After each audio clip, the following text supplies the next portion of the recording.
A store manager spots a man's red "Make America Great Again" hat and has a meltdown and calls security. She is hit with instant karma the next time she sees the man. The soft hum of conversation filled the boutique, blending seamlessly with the faint strains of classical music playing overhead. Thomas Beckett stepped inside, the sharp chime of the door's bell announcing his presence.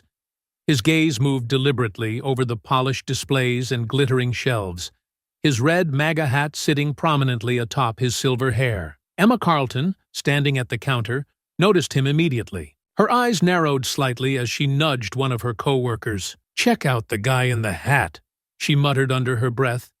"I bet he thinks he's in the wrong place." The co-worker didn't respond, instead busying herself with folding scarves, but Emma didn't need an audience. Her lip curled as she watched Thomas stroll casually past a rack of Italian leather bags. Emma straightened her posture, smoothing the front of her tailored blazer. She turned to a pair of well-dressed women browsing a nearby jewelry display, her voice warm and inviting. "Let me know if you ladies need any assistance," she said, her tone light as air. The women smiled, murmuring their thanks, but Emma's attention wasn't truly on them.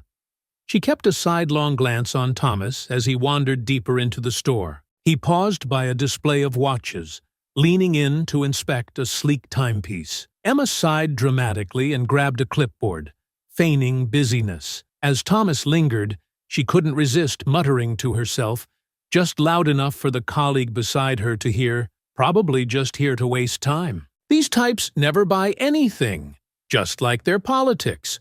All show, no substance. Her co-worker gave her a brief, uneasy glance, but said nothing. Thomas looked up from the display and scanned the room, catching Emma's eye briefly. He gave her a polite nod, but she quickly turned away, pretending to jot something on the clipboard. Another customer entered, a younger man in an expensive suit, and Emma was on him in seconds.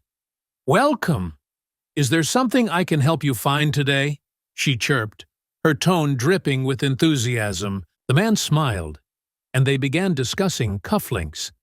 Meanwhile, Thomas moved toward the shoe section, his hands clasped casually behind his back as he inspected a pair of black leather Oxfords. Emma glanced at him again, her brow furrowing. He didn't look like he belonged here, she thought. Not with that hat, not with that mindset. "I'm surprised he even knows how to dress himself," she muttered under her breath, earning another uncomfortable glance from her colleague. Thomas, seemingly oblivious, picked up one of the shoes to examine it more closely. Emma ignored him, turning her attention to the suited customer, who was now deciding between tie clips. Minutes passed. Thomas lingered in the store, moving between sections, taking his time. Emma kept stealing glances, her irritation mounting. Finally, as he made his way to a table of wallets, she let out an audible sigh. "Can I help you with something?" she called out, her tone flat and insincere. Thomas turned to face her, a small, polite smile on his face. "Not at the moment, thank you," he said. His voice was calm, even friendly. Emma raised an eyebrow and went back to her clipboard, muttering just loud enough for her co-worker to hear. Figures, probably just browsing for ideas to knock off later. The co-worker looked as though she wanted to say something but thought better of it. Thomas, meanwhile, continued to browse, seemingly unbothered by Emma's lack of warmth. But behind his calm demeanor, he noticed everything. Thomas paused by the watch display, studying a sleek, minimalist timepiece encased in polished steel. He tapped the glass lightly, considering it, before turning toward the counter. Emma Carlton stood with her arms folded, her sharp gaze locked on him. She made no effort to hide her irritation when she saw his hand raised in a polite gesture for assistance. Sighing audibly, she marched over, her heels clicking sharply against the marble floor. "Yes?" she said, her voice clipped and impatient, her arms still crossed. Thomas straightened, his tone polite. "I'd like to see this watch here," he said, gesturing to the display. Emma raised an eyebrow, glancing at the watch with exaggerated disinterest. "That's one of our limited edition pieces." "Very exclusive." "That's fine," Thomas said, nodding toward the display. Could you unlock the case so I can take a closer look? She hesitated, her lips pressing into a thin line. Finally, she reached into her pocket for the key. Sure, but I hope you're aware that this isn't something just anyone can afford, she said, her tone laced with condescension. Thomas's expression didn't change. I'd still like to see it. She unlocked the case and removed the watch, setting it down on the counter with a forced smile. Here it is, she said.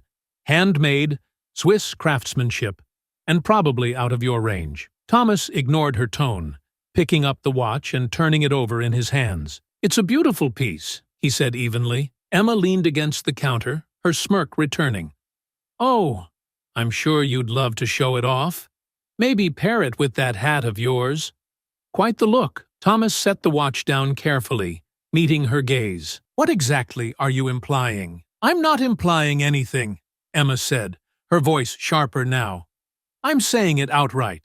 That hat screams everything this store doesn't stand for. Thomas's brows furrowed slightly. And what do you think this hat stands for? Emma didn't miss a beat. Division. Ignorance. People who think they can waltz into places like this and pretend they belong. The room grew quieter. Nearby employees glanced over nervously. Sensing the escalating tension, Thomas's tone remained calm but firm. I came in as a customer, not to be lectured or judged. Emma straightened, her voice rising. And I'm here to uphold the store's values.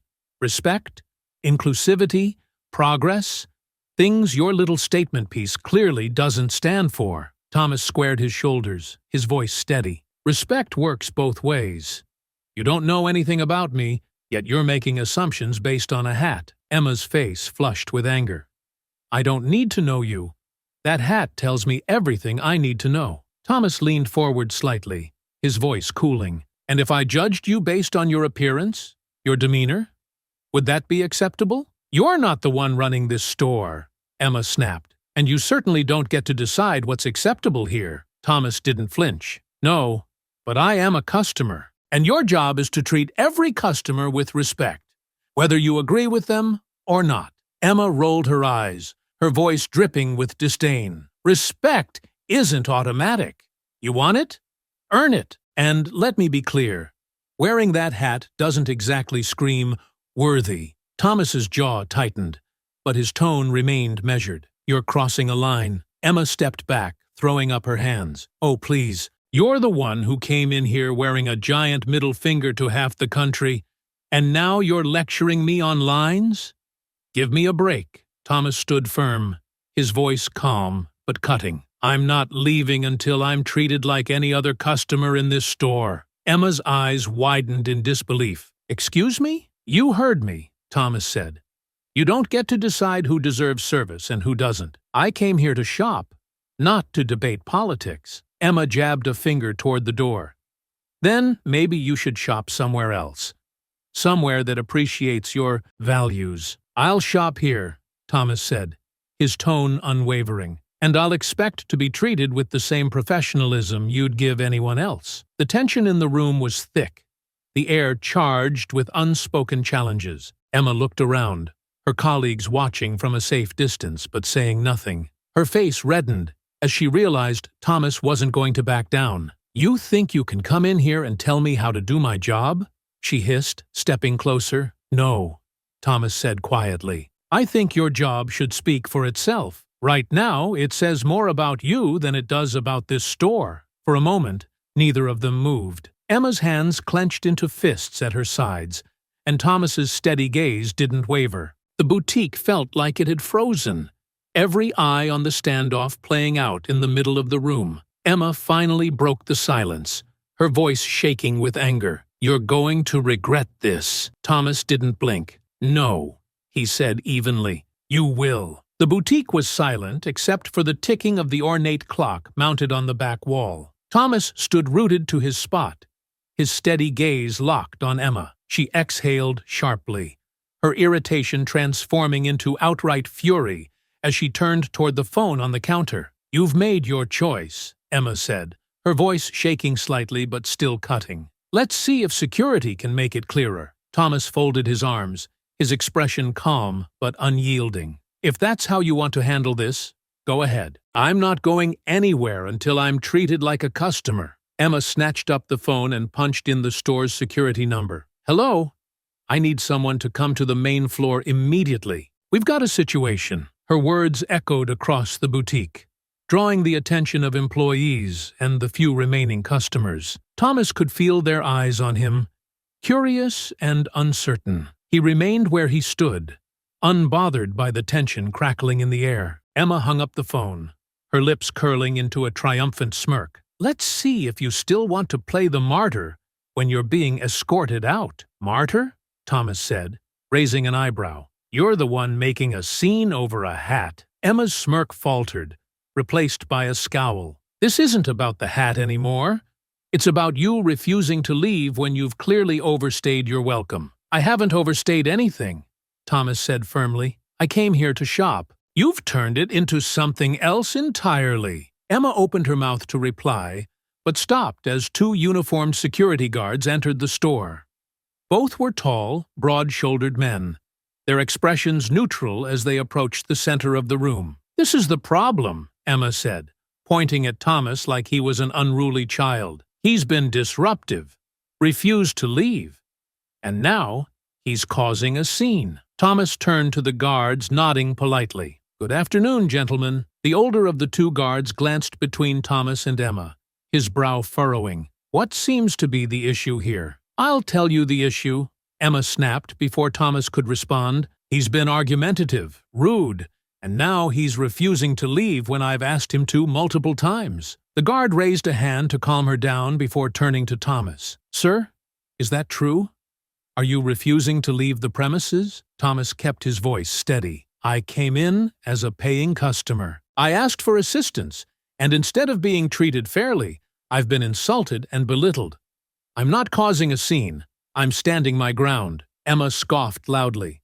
Oh, please.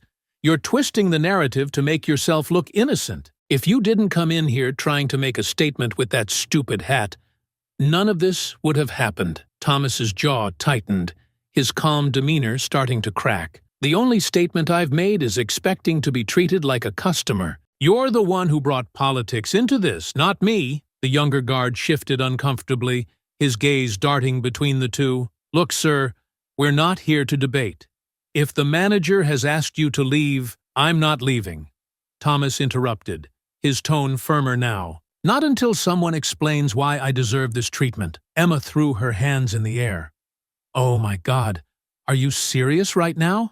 You're harassing me and my staff. Thomas turned back to her, his voice rising. Harassment? You've insulted me at every turn, refused to do your job, and now you're trying to play the victim? The older guard stepped between them, raising his hands. All right, that's enough. Both of you.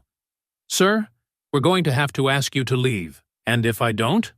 Thomas asked, his voice icy. What happens then? The guard sighed, clearly uncomfortable with the escalating tension. Let's not make this harder than it needs to be. This is private property, and if the manager asks you to leave, we're obligated to enforce that. Thomas stood his ground, his voice steady but edged with anger. And if the manager is abusing her authority, what then? Are you going to support her bias, or are you going to treat this situation fairly? The guards exchanged a glance, their unease palpable. Emma crossed her arms, her smirk returning as she watched them struggle to respond. Finally, the older guard stepped closer to Thomas, his tone firm. Sir, I understand your frustration, but we can't settle that here. I'm asking you to leave peacefully. Thomas stared at the guard for a long moment before finally nodding. Fine, he said, his voice cold. I'll leave. But this isn't over. He turned to Emma, his expression unreadable. You should be ashamed of yourself, not as a manager, but as a person. Emma's smirk faded slightly, but she recovered quickly, tossing her hair back. And you should learn how to read the room. The younger guard placed a hand on Thomas's arm, gesturing toward the door. This way, sir. Thomas allowed himself to be escorted out, his steps measured and deliberate. The bell above the door chimed as he exited, and the guards followed him outside. Back inside, Emma let out a long breath and turned back to the staff, her voice loud enough for everyone to hear. That's how you handle people like him. Her colleagues exchanged uneasy glances, but said nothing. Emma, emboldened by her perceived victory, returned to the counter. But as she picked up the clipboard she had abandoned earlier, her hand trembled slightly. Thomas walked briskly away from the boutique, his calm demeanor cracking with each step. By the time he reached the quieter corner of the block, he pulled out his phone, scrolling until he found the contact he needed. Sarah Compton, Corporate Relations Officer. He had worked with her before, years ago, on a business deal that involved the acquisition of several failing properties. She was competent, efficient, and, most importantly, responsive. He pressed the call button, his jaw tightening as he listened to the phone ring. "Thomas Beckett," he said, as soon as the line connected. "Mr. Beckett, it's been a long time," came Sarah's smooth, professional voice. "What can I do for you?" "Sarah," he said, his voice low and controlled, "I had an experience at one of your boutique locations today that I believe you'll want to hear about." Her tone shifted immediately to concern. "Of course. What happened?" Thomas wasted no time explaining. He described the encounter in exacting detail, the cold dismissal, the cutting remarks, and, finally, the humiliation of being escorted out by security for doing nothing more than asking to be treated like a customer. His tone never wavered, but the measured way he spoke made it clear just how deeply the experience had affected him. "That is unacceptable," Sarah said when he finished. "Mr. Beckett, I want to personally apologize on behalf of the company. This behavior is absolutely not representative of our brand values." "Apologies don't fix systemic issues," Thomas replied. "This isn't just about a single employee. The way the staff ignored what was happening suggests a much deeper cultural problem." There was a pause on the line, and Thomas could almost hear Sarah weighing her words carefully. "I understand your frustration," she said. "What do you propose we do to resolve this?" "I want the store," Thomas said plainly. The words deliberate and heavy. Sarah faltered. "Excuse me?" "I'll buy the boutique," Thomas repeated. "Outright. Whatever price you name, I'll pay it." "Mr. Beckett," she said slowly, her voice laced with surprise. "You're proposing to purchase the entire location? This isn't standard procedure." "I'm aware," Thomas replied, "but I'm not interested in standard solutions. I want to ensure that no other customer is treated the way I was. If that means owning the store and setting the standard myself, so be it." There was a long pause, the faint sound of typing in the background, as Sarah undoubtedly began taking notes. Finally, she spoke, her tone more cautious. "This is unorthodox. I'll need to escalate this to our leadership team. They'll need to review your proposal. I'll expect an answer by the end of the day," Thomas said firmly. "That's a tight timeline, Mr. Beckett." "Then I suggest you start now." Sarah hesitated for only a moment before responding. "Understood. I'll be in touch." Thomas ended the call and slipped his phone back into his pocket. He stood there for a moment, staring at the boutique from a distance. The memory of Emma's smirk still burned in his mind, but the embers of anger were already hardening into determination. That afternoon, as Thomas sat in his home office, his phone rang.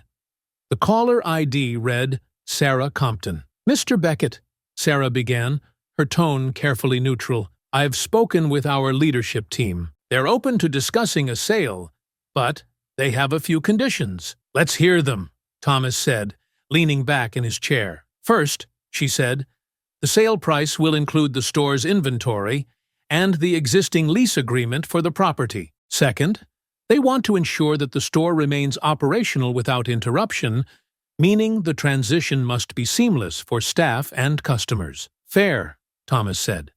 "And the asking price?" Sarah named the figure, and Thomas didn't flinch. "I'll wire the money by the end of the day," he said. "Send the paperwork to my legal team." Sarah's professionalism faltered briefly, her surprise slipping through. "You're serious about this?" "Completely," Thomas replied, "and I expect the transition to begin immediately." "Understood," Sarah said.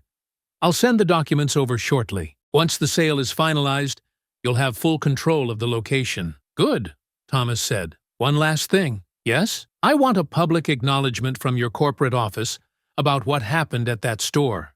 Thomas said. Not just for me, but for anyone else who's been treated unfairly. That's non-negotiable. Sarah hesitated for a moment before responding. I'll make it happen. The sale moved quickly, with Thomas's team expediting the paperwork and wire transfers. By the following day, the boutique was officially his. The process itself was straightforward for Thomas. This wasn't his first acquisition, though it was by far the most personal. He reviewed the terms, signed the documents, and finalized the deal without hesitation. As he signed the last form, his lawyer looked up at him, curious. Not your usual type of investment, the lawyer said. This about the principal? Thomas gave a slight smile. Something like that. By the end of the week, the boutique's ownership was officially transferred. A discreet announcement from the corporate office confirmed the sale, but there was no mention of the reason behind it. That part, Thomas decided, would come in due time. The store remained closed for inventory as Thomas prepared to introduce himself to the staff. He knew the meeting would be tense, especially with Emma still in her role, but that suited him just fine. This wasn't just a new chapter for the store, it was the beginning of a much-needed reckoning. The boutique had never been this quiet. The store's polished floors gleamed under the morning light streaming through the large windows. The closed for inventory sign hung on the door, an ominous reminder to the employees gathered inside that today would be anything but routine. Emma Carlton stood near the front counter, her arms crossed tightly over her chest. Her usual air of superiority was still there, but a shadow of unease lingered in her expression. The email from corporate, summoning the entire staff for a mandatory meeting, had been curt and vague. She didn't like surprises, and the closed-door nature of the meeting felt especially foreboding. The door chimed as Thomas Beckett stepped into the store, his presence commanding attention without effort. He was dressed sharply in a dark blazer and slacks, his movements deliberate. Every employee in the room turned to look at him, their expressions a mix of curiosity, confusion, and nervousness. Emma's jaw tightened as recognition dawned on her. She knew exactly who he was, and the realization sent a jolt of anger through her. What is he doing here? She muttered under her breath, loud enough for her colleagues to hear. One of them shifted uncomfortably, but said nothing. Thomas stopped in the center of the store, letting the tension build before speaking. "Good morning," he began, his tone calm but authoritative. "For those of you who don't know me, my name is Thomas Beckett. As of this week, I'm the new owner of this boutique." A ripple of murmurs passed through the room. Emma's face flushed red, her lips pressing into a thin line as she tried to process what he'd just said. "You've got to be kidding me," she said aloud, her voice dripping with disbelief. "Corporate sold the store? To you?" Thomas turned to her, his expression unreadable. "Yes, Ms. Carlton, they did." Emma scoffed, her arms uncrossing as she took a step forward. "And what? You're here to play the hero? Fix what doesn't need fixing? This store runs just fine." Thomas's gaze didn't waver. "Does it? Because from where I'm standing, it seems to be running on fumes." Emma's eyes narrowed. "You have no idea how this store operates." "Actually," Thomas said evenly, "I do. I experienced it firsthand when I came in as a customer. You remember that, don't you?" The tension in the room thickened as all eyes shifted to Emma. Her cheeks flushed, but she refused to back down. "You mean the day you waltzed in here with that?" She gestured vaguely at him. "That hat? Like you weren't trying to make some kind of statement?" Thomas raised an eyebrow. "The only statement I was trying to make was that I wanted to buy a watch. But instead of being treated like a customer, I was insulted, belittled, and ultimately thrown out." "By you." Emma laughed sharply, her voice rising. "Oh, please, don't act like you're some innocent victim. You came in here with your politics plastered on your head, expecting everyone to bow and scrape. Well, sorry, but I'm not that kind of manager." "No," Thomas said, his voice hardening. "You're the kind of manager who lets her personal bias dictate how she treats customers. And that ends now." Emma's jaw dropped slightly, but she recovered quickly, stepping closer. "You're seriously going to stand there and lecture me about professionalism? You, The guy who made this all about himself? Thomas didn't flinch. I'm standing here because you made it about yourself, Ms. Carlton. You let your assumptions control your actions, and you made it clear that respect only applies to people you agree with. Emma's voice rose, her tone heated. Respect is earned. And let me tell you something. You don't earn it by wearing a hat that stands for everything wrong with this country. Thomas stepped closer, his calm demeanor finally cracking. And you think you earn respect by insulting and dismissing people based on what you think they stand for? You judged me without knowing a single thing about me. Because I didn't need to, Emma shot back, her voice shaking with anger. I knew enough the second I saw you. People like you, people like me? Thomas interrupted, his voice rising slightly. What exactly does that mean, Ms. Carlton? Go on. Say it. Let everyone here hear exactly what you think of people like me. Emma faltered for a moment, her lips pressing into a thin line. You know what I mean? She muttered. No, Thomas said sharply. I don't, so why don't you spell it out? The room was silent, the tension so thick it was suffocating. Emma opened her mouth to respond but seemed to think better of it, her gaze darting nervously around the room. None of her colleagues came to her defense. Their eyes were fixed firmly on the floor. Thomas exhaled slowly, regaining his composure. This isn't just about me, he said, his voice steady again. It's about every customer who's ever walked through those doors and been treated like they don't belong. It's about a culture of judgment and exclusion that has no place in this store, or any store. Emma's defiance flared again. Oh, spare me the lecture. You bought the store. Fine. But that doesn't give you the right to come in here and talk to me like I'm some kind of monster. I'm not here to talk about what kind of person you are, Thomas replied. I'm here to talk about what kind of manager you are. And from where I'm standing, the answer is clear. An unprofessional one. Emma's face flushed red, her fists clenching at her sides. You don't know a damn thing about how hard I work to keep this place running. I know enough, Thomas said coldly. And as of today, your time here is over. Her eyes widened. You're firing me?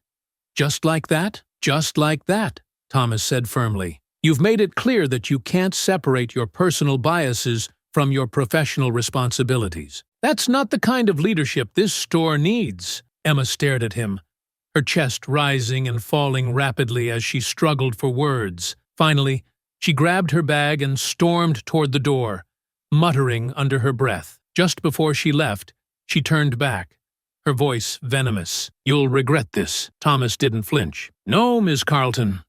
You will. The door slammed shut behind her, the sound reverberating through the room. Thomas turned back to the remaining staff, their expressions a mix of relief and trepidation. This boutique is getting a fresh start, he said firmly. For those of you who are willing to rise to the standard I'm setting, I welcome you to stay. But let me be clear. Respect and professionalism are not optional. If you can't meet those standards, you're free to leave. The employees nodded silently, the weight of his words sinking in. Thomas took a deep breath, letting the tension dissipate before speaking again. Let's get to work. Thomas stood in the quiet boutique, the aftermath of the explosive meeting still lingering in the air. The employees had dispersed to their respective tasks, avoiding eye contact with him as they moved about.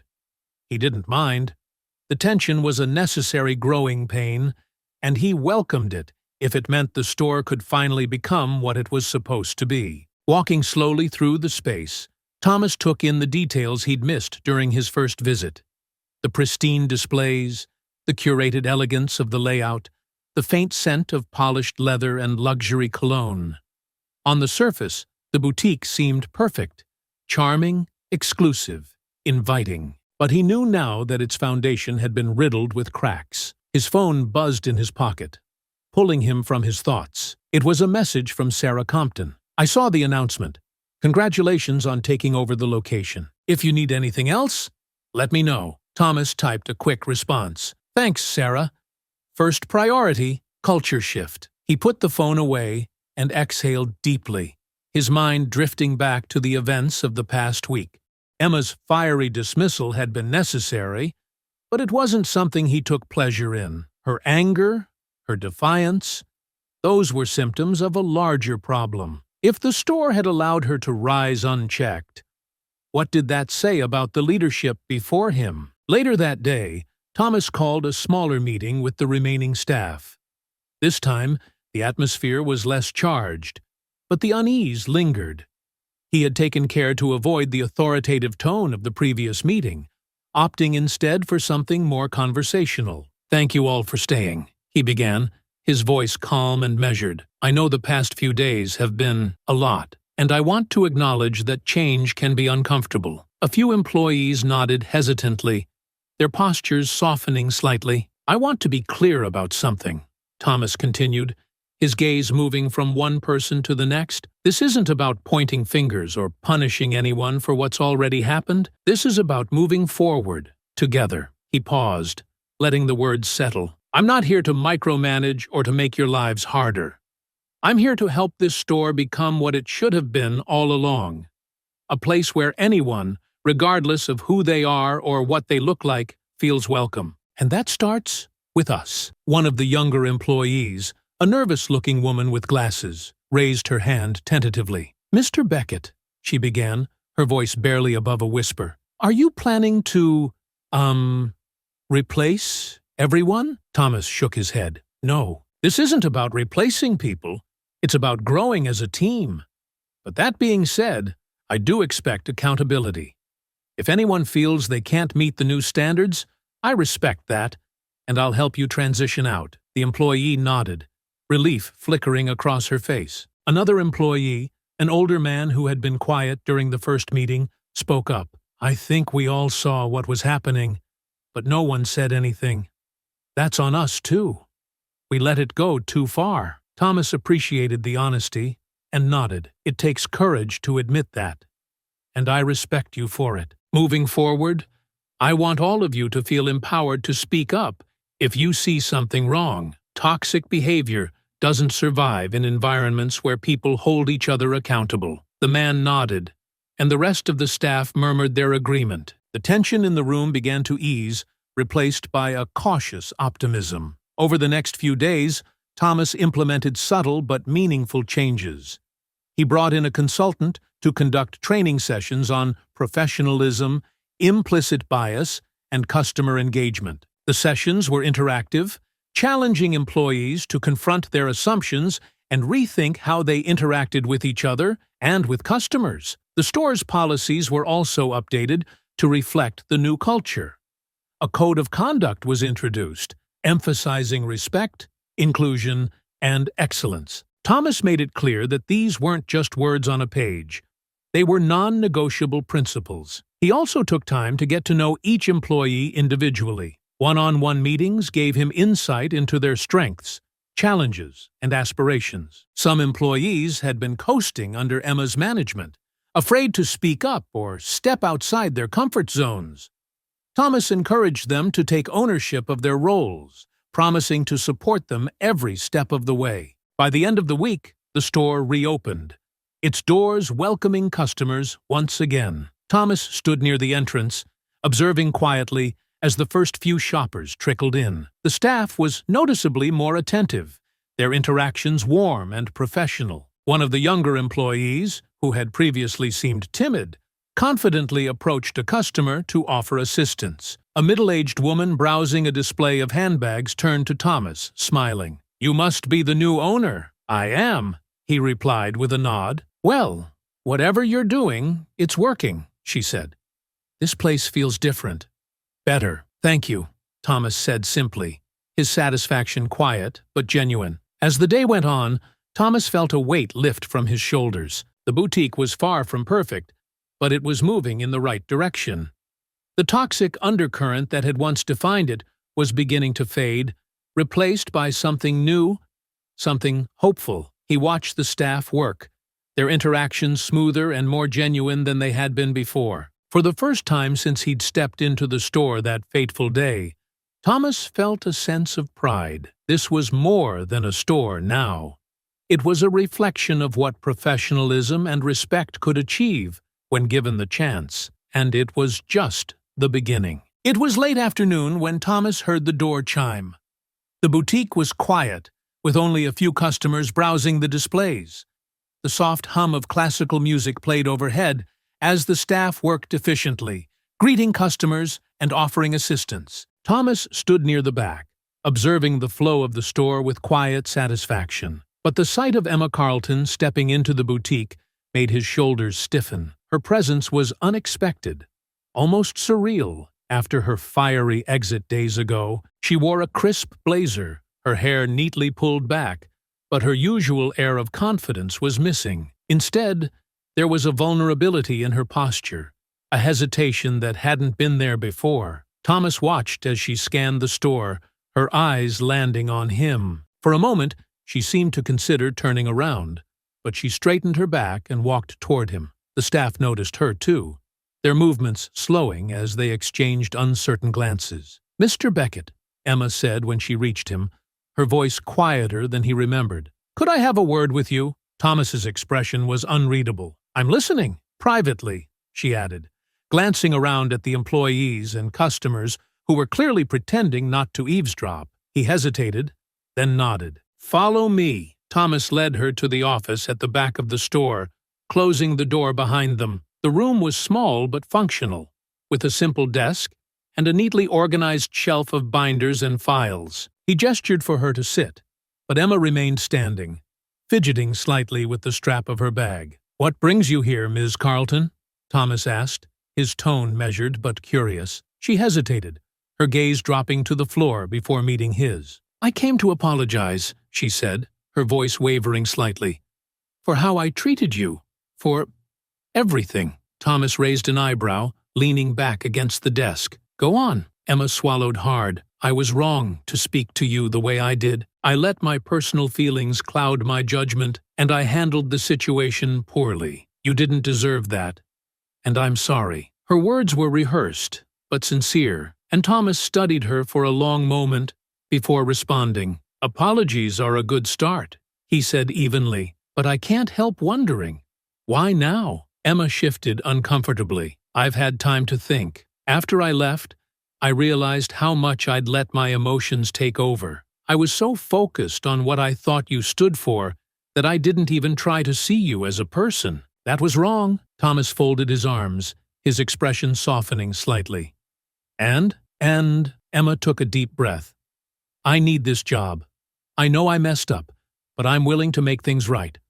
I'll work harder, follow your rules, do whatever it takes. I need a second chance." Her voice cracked slightly at the end, and for the first time, Thomas saw the fear behind her bravado. This wasn't the defiant, self-assured Emma he had confronted days ago. This was someone who had been humbled, perhaps even broken, by the weight of her actions. He remained silent for a moment, weighing her words. Emma shifted nervously under his gaze. "I appreciate the apology," Thomas said finally, "and I believe people can learn from their mistakes. But trust is harder to rebuild." "I know," Emma said quickly, "and I don't expect you to trust me right away. I just want the chance to prove that I've changed." Thomas sighed, rubbing his temples. He had been in positions like this before, making decisions that affected not just businesses, but people's lives. Emma's actions had been unacceptable, but her remorse seemed genuine. And as much as she had wronged him, he couldn't ignore the part of himself that wanted to extend grace. "You're asking a lot," he said quietly. "I have to consider the example this sets for the rest of the staff. Bringing you back after what happened, it could undermine the progress we've made." "I understand that," Emma said, her voice urgent. "But I can help. I know this store better than anyone else, and I can use that knowledge to support the changes you're making. I'll even start at the bottom if I have to." Thomas tilted his head, studying her. "Starting at the bottom wouldn't fix the issue, Ms. Carlton. The problem wasn't your position, it was your attitude." She flinched at the words, but nodded. "I know, and I'm willing to do the work to fix that, too." There was a long pause, the air heavy with unspoken tension. Thomas's mind raced, weighing the risks and rewards. He believed in second chances.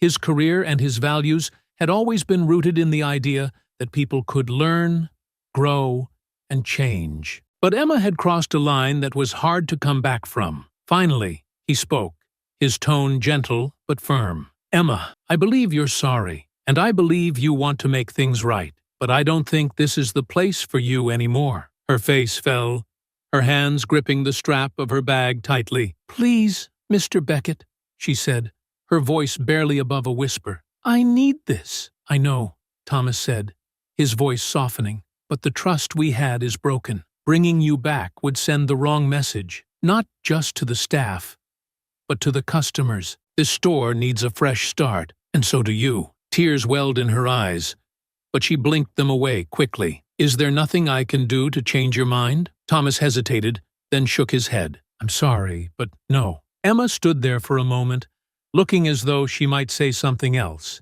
but then she nodded, her shoulders slumping. "Thank you for hearing me out," she said quietly. "Emma," Thomas said, as she turned to leave. She paused, glancing back at him. "This isn't the end for you. Take this as an opportunity to grow, to reflect, and to become better. You have that in you." She gave him a faint, bittersweet smile before slipping out of the office, leaving Thomas alone with his thoughts. He let out a long breath, the weight of the decision settling on his shoulders. Thomas leaned back against the desk, staring at the closed door.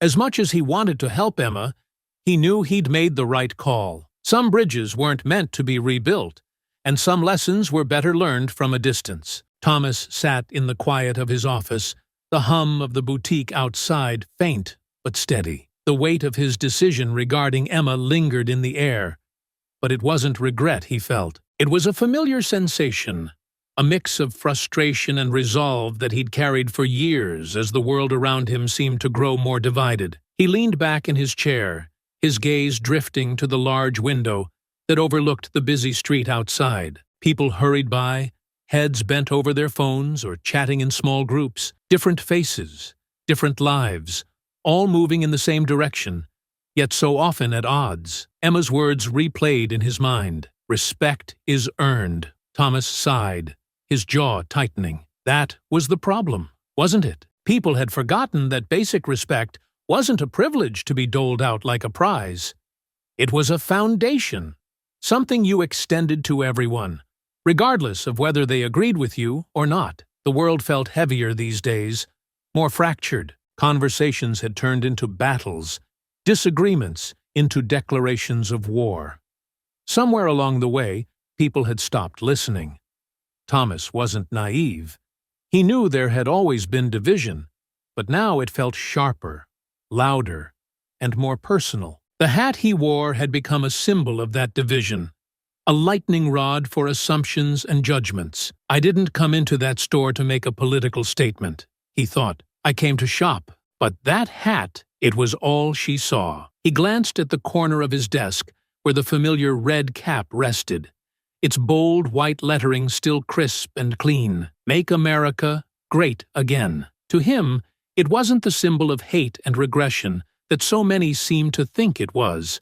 It was a reminder of principles he held dear: self-reliance, accountability, hard work, values he'd built his entire life on. Thomas ran a hand through his silver hair, his thoughts drifting to the state of the world. He'd seen it change over the decades, watched as the discourse shifted from debates to accusations. Somewhere along the way, people had lost the ability to separate the person from the politics, to disagree without dehumanizing. He wasn't blind to the criticisms of his beliefs. He understood why some people saw that hat and immediately thought the worst. But he also knew that many of those same people never stopped to ask questions, to have a conversation, to understand. They were too busy building walls instead of bridges. "Respect doesn't mean agreeing," he muttered to himself. "It means being willing to see the person behind the belief." Emma had been a perfect example of what the world seemed to be missing. She had allowed her assumptions to dictate her actions, just as so many others did. But her apology, though late, had been genuine. It was proof that even the most rigid walls could crack under the weight of reflection. Still, her return had forced him to confront something he couldn't ignore: the importance of standing firm in his principles, even when it would be easier to relent. Thomas's thoughts turned to his own journey, his upbringing, The values instilled in him by his parents. They had taught him that respect wasn't conditional, that a strong moral compass didn't waver with the tides of popular opinion. It wasn't always easy to hold on to those beliefs in today's world, where every opinion felt like a battle line. But he'd learned to endure. He thought about the boutique, the staff, the customers who would walk through its doors. This place was more than a business to him now. It was a chance to create a microcosm of what he believed the world could be. Respectful, inclusive, professional. A place where people were treated as individuals, not as caricatures of their political or social affiliations. He stood and walked over to the window, watching as the city moved on outside. The sun was beginning to set, casting a warm glow over the street. A young couple walked hand in hand, their laughter drifting faintly through the glass. A man in a suit hurried past them, his phone pressed to his ear. A woman in a hoodie pushed a stroller, her expression calm and content. They were all so different, Thomas thought, yet all moving through the same world. Somewhere along the way, that shared humanity had gotten lost in the noise. He crossed his arms, his gaze hardening. He wouldn't let that happen here. Not in this boutique, not on his watch. This place would be a reflection of the values he believed in: fairness, accountability, and a willingness to see the good in people, even when it wasn't immediately obvious. Thomas turned back to his desk, picking up the red hat and turning it over in his hands. It was just fabric and thread, yet it carried so much weight. To some, it was a threat. To him, it was a reminder to stay true to himself, no matter the cost. He set the hat down and smiled faintly. The world might be divided, but that didn't mean he had to contribute to the division. His beliefs didn't make him cruel or intolerant. They made him principled. And if sticking to those principles meant facing judgment, so be it. Thomas straightened his jacket and headed back to the floor. The boutique was bustling now, the staff working diligently and customers browsing with ease. He caught the eye of one of the younger employees, who offered him a nervous smile. He returned it with confidence. "Let's make this place something we can all be proud of," he said, mostly to himself. And he intended to do just that, one respectful interaction at a time.